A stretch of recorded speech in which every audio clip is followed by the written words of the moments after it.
Hello বন্ধুরা, আপনারা ওইনার থেকে তো অনেক প্রোডাক্টস ইএমআইতে কেনেন, সাথে হয়তো আপনি কোনো স্টোরে গিয়েও করেন, মলে গিয়েও ফাইন্যান্স করেন। অনেকেই আছে বহুত জায়গা থেকে ফাইন্যান্স করে, অনেকে তো ক্রেডিট কার্ডেও ফিনান্স করে। যারা ক্রেডিট কার্ড থেকে ফিনান্স করছে তারা তো জানেই প্রোডাক্টটা কী কিনছি না কিনছি, অথেন্টিকেশন থাকেই। আমি সেটা নিয়ে কিছু বলছি না, ওটা পুরোপুরি আপনার একটা পার্সোনাল লোনের ক্ষেত্রে পড়ে, যেটা ক্রেডিট কার্ড এগেনস্টে যেগুলো আপনারা প্রোডাক্ট বাই করছেন।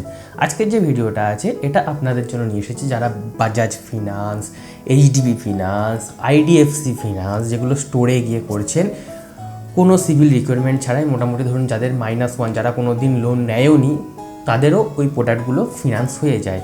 সেগুলো হচ্ছে আলাদা একটা কনজিউমার ফিনান্সের মধ্যে পড়ে, যেখানে কোনো লোনের জন্য আপনার কোনো সিভিল রিকোয়ারমেন্ট লাগে না।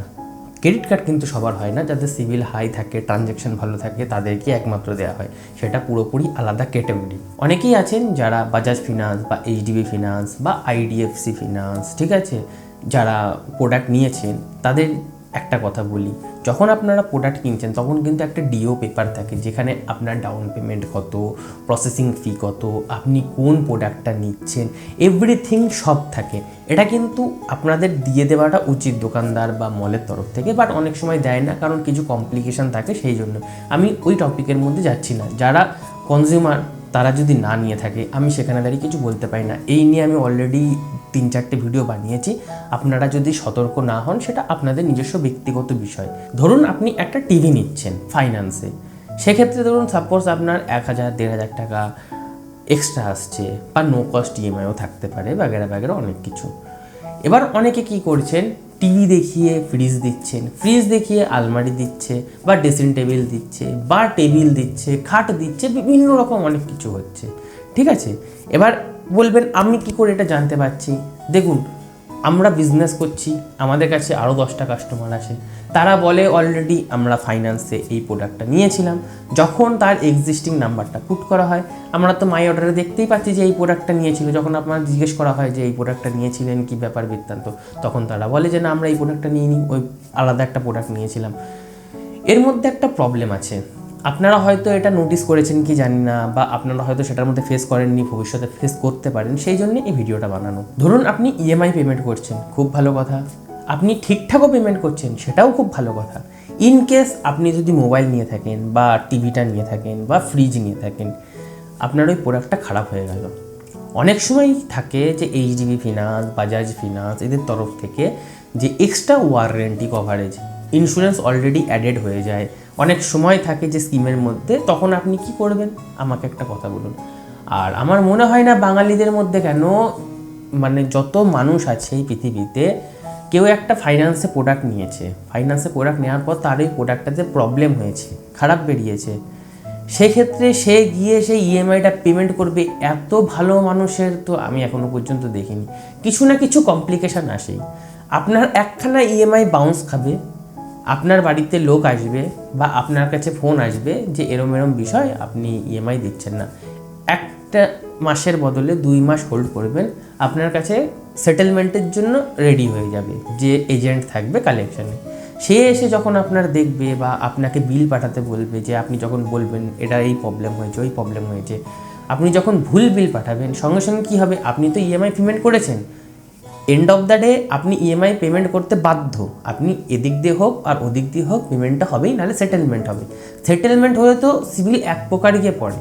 যখন কালেকশানের যে ছেলেটা আছে, সে যখন দেখবে যে প্রোডাক্টই আলাদা গেছে, ডিলারের তো কোর্ট যাবেই, সাথে যে কনজিউমার আছে তার তো সিভিলের পুরো সত্যানাশ হয়ে যাবে। সে পুরোপুরি উইলফুল ডিফল্টার বলেই দেখাবে। ওখানে সিভিলে টোটাল দেখায় যে কে কী কারণে কী জন্য তার সিভিলটা নেমেছে। অনেক সময় কি হয়, হ্যান্ড ক্যাশ দিয়ে সিভিল পড়ে যায়, আবার ঠিকঠাক হয়ে যায়, কারণ ওই পেমেন্টটা অলরেডি যখন কোম্পানির ঘরে চলে যায়, সেখান থেকে অলরেডি 3 মাস পরে গিয়ে সিভিলটা আবার জায়গায় চলে আসে। আপনার যখন প্রোডাক্টটাই ভুল আছে, আপনি ফ্রড কেসের মধ্যে পড়ে গেলেন, তখন আপনি কোনো দিনই সেই জায়গাটাকে আনতে পারবেন না। আর একবার যদি এই কেসে আপনার সিভিল ডাউন হয়, আপনি ভবিষ্যতে যাই করুন না কেন, যতই ট্রানজ্যাকশান করুন না কেন, না কোনো দিন ক্রেডিট কার্ড পাবেন, ক্রেডিট কার্ড তো ছেড়ে দিলাম, না কোনো দিন লোন পাবেন, আপনি ভবিষ্যতে কোনো দিন গাড়ি বাড়ি কিচ্ছু করবেন না। আপনি যদি এতটাই মানে উইলফুল লোক হন যে আপনার কোনো দিন টাকা লাগবে না, কোনো কিছু লোন লাগবে না, আপনার কাছে মানে হিউজ পরিমাণ পয়সা আছে, ঠিক আছে, টাকার অধিগতি নেই, সেক্ষেত্রে তো ওকে, আপনি যেটা ইচ্ছে সেটা করতে পারেন। আপনার কাছে হয়তো ফাইন্যান্সে নেওয়ার কোনো মানেই হয় না। আমি হয়তো আপনাদের জন্য এই ভিডিওটা বানাচ্ছি না, যারা গরিব মানুষ, যারা 2 টাকা করে জমিয়ে একটা প্রোডাক্ট কিনছে, সেটাকে শোধ করছে, আমি তাদের জন্যই এই ভিডিওটা বানাচ্ছি। যদি আপনি কোনো ভুল করে থাকেন, ওকে, কোনো ব্যাপার না, আপনারা হয়তো দেখেননি। বাট যাদের এক্সিস্টিং ইএমআই চলছে, আপনারা যদি বাজাজ ফাইন্যান্সের ইউজার হন, এইচডিবির আমি এখনও পর্যন্ত ফেসিলিটি এরকম পাইনি বা দেখিনি যে ইমেলে গিয়ে বা পোর্টালে গিয়ে দেখা যায়। যদি ইদানিং আপডেটে গিয়ে পোর্টাল দেখা যায় পোর্টালের মধ্যে, দ্যাটস ওয়েল ডান। আপনারা Bajaj finance, HDB finance, IDFC finance, যে ফিনান্সে যে প্রোডাক্ট নিয়েছেন, আপনারা প্রথমে ওই অ্যাপটাকে ডাউনলোড করুন। ডাউনলোড করে মাই অর্ডার সেকশানে বা মাই লোন সেকশানে গিয়ে আপনারা দেখে নিন আপনারা যে প্রোডাক্টটা নিয়েছেন তার যে প্রাইসটা, দোকানদার যে প্রাইসটা আপনাদের কাছ থেকে নিয়েছে, সেই প্রাইসটা কি এক্স্যাক্টলি রয়েছে, বিলিংয়ের সাথে ম্যাচ করে নিন। যদি বিলিংয়ের সাথে ম্যাচ না থাকে, আপনার কাছে যে কালেকশন এজেন্টের ফোন নাম্বার আছে বা আপনাকে যে ফিনান্স করেছিল তার তো নাম্বার আছে, বা দোকানদারের কাছে গিয়ে আপনারা যোগাযোগ করুন যে আমার এখানে দাঁড়িয়ে আমার এটা দেখাচ্ছে কেন, আপনি কষ্টের টাকাটা দিচ্ছেন, আপনি কেন ফ্রডের ভাগিদারি হতে যাবেন? আমার বক্তব্য এখানে, আপনি তো বলেননি দাদা আমাকে এসির জায়গায় ফ্রিজ দিন, ফ্রিজের জায়গায় আলমারি দিন, এর জায়গায় কুলার দিন বা আদার্স প্রোডাক্ট দিন। আপনারা গিয়ে বলেছেন আমার ফোন লাগবে, আমার এই মডেলটাই লাগবে, আমাকে এই প্রোডাক্টটাই লাগবে, আর আমি এটার জন্য এত টাকা দিতে রাজি। আপনি তো ফ্রিতে কোনো প্রোডাক্ট নিননি। যদি আমাদের এই প্রচেষ্টাগুলো আপনাদেরকে ভালো লেগে থাকে, তাহলে অবশ্যই আমাদের চ্যানেলটিকে লাইক এবং সাবস্ক্রাইব করতে পারেন। আমাদের একটা স্টোরও আছে, উইনার স্টোর, যেখানে আমরা হোলসেলে টিভি, হোলসেলে ফ্রিজ এবং হোলসেলে মোবাইল ফোন, আমাদের বেসিক্যালি মেন বিজনেস মোবাইল ফোনেরই। যদি আপনারা ইন্টারেস্টেড থাকেন, যোগাযোগ করতে পারেন। Cash on delivery all over India available আছে, আপনারা ক্যাশ অন ডেলিভারিও করাতে পারেন। বাট কিছু কিছু প্রোডাক্টে ক্যাশ অন ডেলিভারি নেই, কারণ আমরা হোলসেল বিজনেস করি, আমাদের প্রফিট রেঞ্জটা খুবই কম, আমাদের টোটালটাই ম্যাক্সিমাম প্রিপেড ডেলিভারির উপরেই নির্ভরশীল। যদি আপনারা কোনো প্রোডাক্ট অনলাইনে পছন্দ হয়ে থাকে, আপনারা ডিসকাউন্টে মালটাকে অর্ডার করাতে চাইছেন, আমাদের কাছে যোগাযোগ করতে পারেন। আমরা আপনাদেরকে অনলাইনেই ডিসকাউন্টে আপনাদেরকে ডেলিভারি করিয়ে দিতে পারি।